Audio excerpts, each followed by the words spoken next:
வணக்கம் நண்பர்களே. இன்றைய வீடியோவில் நாம் பார்ப்பது ஒரு அருமையான மூலிகை தாவரம். இது இந்தியாவில் பாரம்பரிய சித்த ஆயுர்வேத மருத்துவத்தில் முக்கிய பங்கு வகிக்கிறது.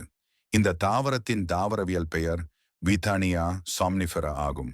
ஆங்கில பெயர் ashwagandha, Indian ginseng, poisonous gooseberry, winter cherry என்று பல பெயர்களும் உண்டு மற்றும் தமிழில் அமுக்கரா கிழங்கு என்றும் அழைக்கப்படுகிறது. தமிழில் வேறு பெயர்களும் உண்டு. அசுவகந்தி அமுக்குரவி, அமுக்கிரி அசுவம், அசுவகந்தம், இருளிச்செவி, வராகர்ணி, கிடிச்செவி ஒரு குறைந்த உயரம் கொண்ட செடியாகும்.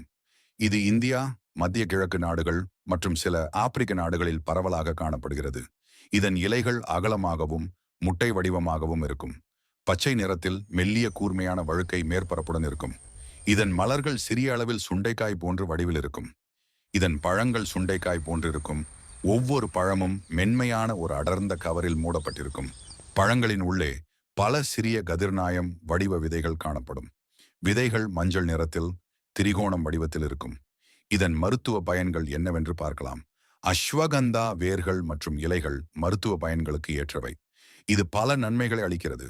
குறிப்பாக மன அழுத்தம், தசை வளர்ச்சி, தூக்கம் மற்றும் நோய் எதிர்ப்பு சக்தி, இரத்த சர்க்கரை, இதய ஆரோக்கியம், நினைவாற்றல், ஆண்மை குறைபாடு, மாதவிடாய் போன்ற பிரச்சனைகளுக்கு பயன்படுகிறது. மேலும் இது போன்ற தகவல்களுக்கு நமது GR நர்சரி கார்டனியுடன் தொடர்ந்து இணைந்திருங்கள்.